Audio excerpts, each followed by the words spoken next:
Hier direkt habe ich noch nichts Skurriles kennengelernt. Zum Start eines Semesters haben wir oft einen Schwund an Geschirr, Löffel, Tassen. Und zum Ende des Semesters füllen sich dann unsere Schränke wieder. Dann kommt auch viel Geschirr wieder zurück.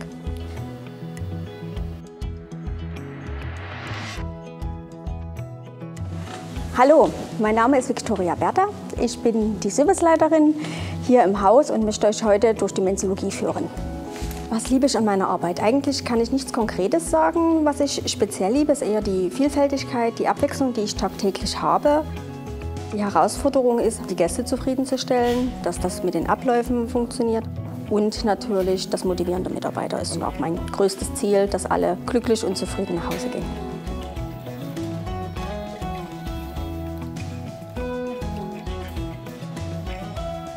Ich bin verantwortlich für den reibungslosen Ablauf in den Mensen. Das heißt Durchsetzung von Ordnung und Sauberkeit, die Sicherheit im ganzen Haus. Ich bin zuständig für das Personal, das Durchführen von Inventuren, von Monatsabrechnungen. Die interne Finanzbuchhaltung ist bei mir ein Thema. Die Außenkommunikation natürlich, alles was mit den Gästen zu tun hat oder mit Fremdfirmen zu tun hat, mit Dienstleistungen zu tun hat. Und ich wirke mit bei der Wirtschaftsplanung für das kommende Jahr.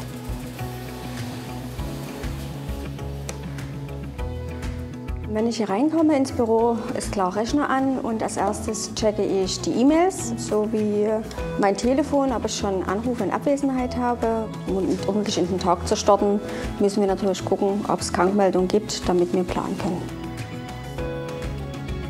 Ich bin gelernte Hotelfachfrau und habe mich dann hier im Studentenwerk beworben als Küchen- und Servicekraft. Ich bin seit 2010 hier in dem Unternehmen und habe mich sozusagen über interne Qualifizierungen zum Serviceleiter hochgearbeitet. Das war persönlich immer mein Ziel, Serviceleiter zu werden. Und als ich hier angefangen habe, wusste ich nach kurzer Zeit, das ist genau das, was ich machen möchte, diese Verantwortung zu übernehmen. Im Endeffekt hat der Serviceleiter immer dieselben Aufgaben, nur durch die unterschiedlichen Gegebenheiten, was das Personal betrifft. Also wenn man natürlich mehr Personal hat, hat man natürlich mehr mit dem Personal zu tun. Ne? Jeder möchte wertgeschätzt werden, was ja auch immer ein großes Thema ist, was für mich jetzt persönlich auch sehr wichtig ist, dass ich immer motivierte Mitarbeiter habe, weil ohne die würde ich es nicht schaffen. Also ich brauche die ganzen, alle Mitarbeiter. Deswegen ist das natürlich dann schon eine große Herausforderung. Ja. Das ist die Shagi Jorenz, unsere Lagerleiterin. Sie ist quasi diejenige, die die Frischware, allgemein TK-Ware etc. bei uns annimmt.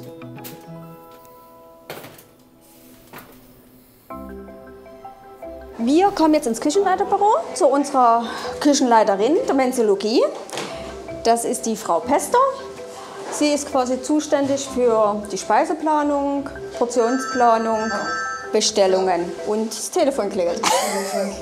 Das Essen, also die Speisepläne, die machen wir ungefähr 6 Wochen im Voraus. Da dort ein Prozess hinten dran hängt, da brauchen wir einen gewissen Vorlauf. Wir haben 2 regionale Fleischer, bei denen müssen wir einen Bedarf melden für die nächsten Wochen. Da hängen dann auch die ganzen anderen Lieferanten dran, die uns mit Frischware, mit TK-Ware beliefern, dass wir dann auch die Mengen Ware zu dem Zeitpunkt bekommen können. So dass wir im Prinzip jeden Tag einmal vegetarisch oder vegan planen, Fleischgerichte, Fischgerichte. 6 Wochen im Voraus müssen wir auch uns relativ auf die Zahlen festlegen, wie viele Essen wir planen, an dem Tag zu verkaufen, um dann in die Produktionsplanung zu gehen. Wir machen das ja alles in unserem Warenwirtschaftssystem und aus diesem heraus tut unser zentraler Einkauf dann die Bestellungen auslösen.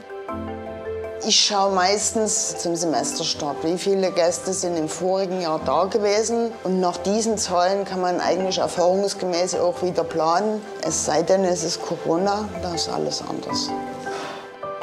Wir produzieren so weit wie möglich chargenweise, sodass wir nicht alles produzieren müssen, was wir eigentlich geplant haben. Sodass wir in dem Moment auch schon Ware zurückhalten können. Dass wir zeitlich reagieren, so wie der Besucheranstrom oben ist. Bei Waren, die wir jetzt vorproduzieren müssen, weil man das nie chargenweise machen kann, zum Beispiel, wir haben heute Hähnchenkeulen, haben wir 300 Stück geplant, aber wir müssen nie alle komplett in die Ausgabe geben. Wenn wir es nie brauchen, haben wir die Möglichkeit, produzierte Ware, die nicht in der Ausgabe gewesen ist, hygienegemäß schockzufrosten und einzufrieren und 3 Monate bei uns aufzubewahren. Und in den 3 Monaten haben wir dann die Möglichkeit, die Ware dann erneut im Speiseplan aufzunehmen und dann einzusetzen. Dass es also so wenig wie mögliche Verluste sind. Für uns die Herausforderung ist das Personal ausreichend für das Kochen, das Nachkochen. Auch eine andere Herausforderung ist, dass jetzt irgendwelche Geräte ausfallen. Also müssen wir dort ganz schnell reagieren und auf ein anderes Gerät gehen, dass wir eben weitermachen können. Immer mit dem Ziel, zufriedene Gäste zu haben. Und dann natürlich noch immer im Hintergrund die Wirtschaftlichkeit und das natürlich alles in Einklang zu bringen.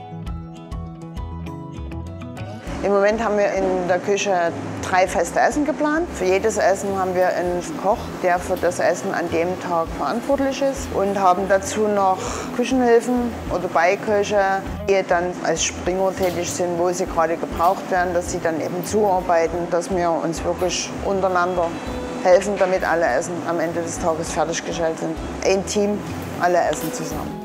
Und dann ist eben wichtig das Zeitfenster, was man halt hat. Jedes Essen ist auch anderes. Das eine braucht länger, das andere braucht weniger. Und da müssen die Mitarbeiter halt auch sehr umsichtig gucken, dass das eben wirklich bis um 11 spätestens muss alles fertig sein. Also wir haben immer auch diesen Zeitdruck, deswegen muss auch eben alles auch pünktlich bereit liegen, damit die sozusagen stoppen können. Genau. Und dann kommt das Dessert, was noch mitgemacht wird, die Salattheke. Das machen noch 2 andere, die dann anschließend, nachdem sie das gemacht haben, eigentlich schon mit hochgehen in die Essenausgabe oder an die Kasse.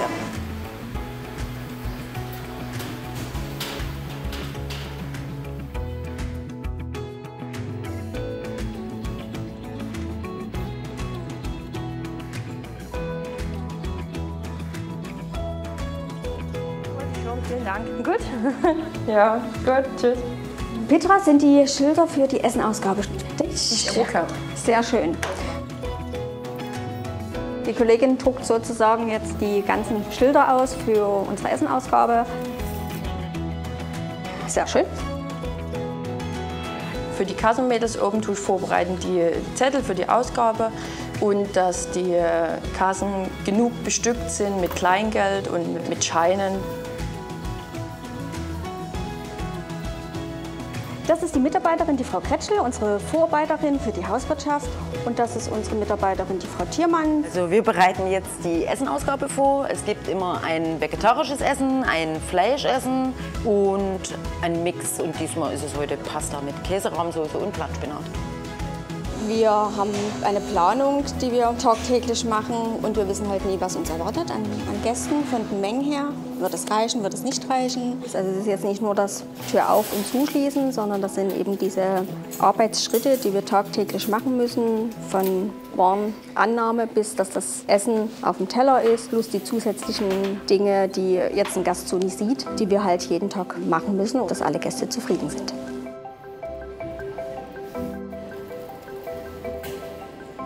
Hier bewahren wir unsere Rückstellproben auf. Ich kann sie euch mal kurz zeigen. Also wir haben das für jeden Tag, für jedes Essen bzw. auch für jede einzelne Komponente. Das machen wir zur Sicherheit, wenn Kundenrückmeldungen kommen oder Beschwerden sind von Gästen. Dann haben wir die Möglichkeit, das bei uns im Labor testen zu lassen, um Probleme sozusagen aus der Welt zu schaffen. Das Thema Qualitätskontrolle ist bei uns auch ein wichtiges Thema. Wir kontrollieren sozusagen das Essen, bevor es an den Gast geht. Das heißt, wir achten darauf, ist es zu versalzen, ist statt Salz eventuell Zucker genommen, ist die Konsistenz in Ordnung, müssen wir noch was hinzufügen, verfeinern. Das macht unsere Küchenleiterin dann quasi zum Schluss, bevor es zum Gast rausgeht. Und wenn alles passt, ja, dann sind wir zufrieden.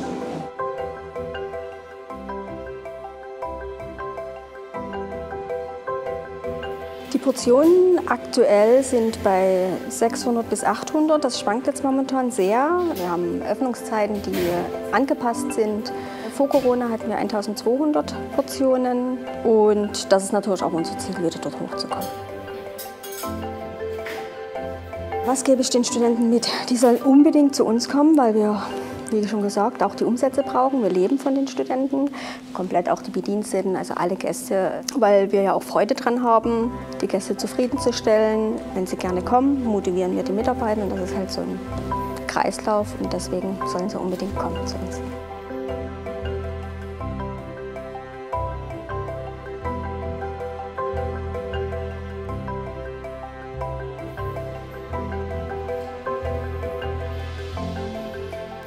Unser Ziel ist natürlich, die Studenten glücklich zu machen, ordentlich zu versorgen, mit einer ordentlichen Auswahl, mit der Frische und das eben tagtäglich.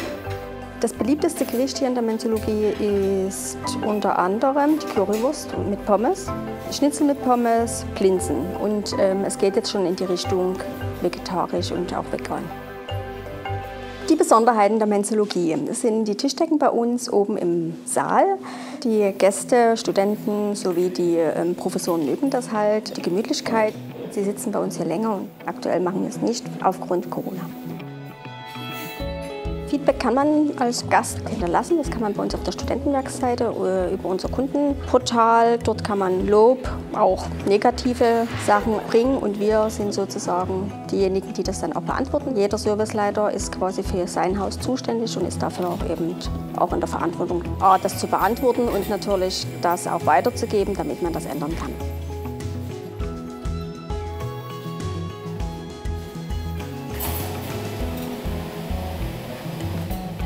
Hier ist unser Geschirrrückgabeband, das heißt, unser Geschirr, das wird von unseren Kollegen dann sortiert, vom Besteck und die Essensreste entfernt und dann geht das in die Bandspülmaschine.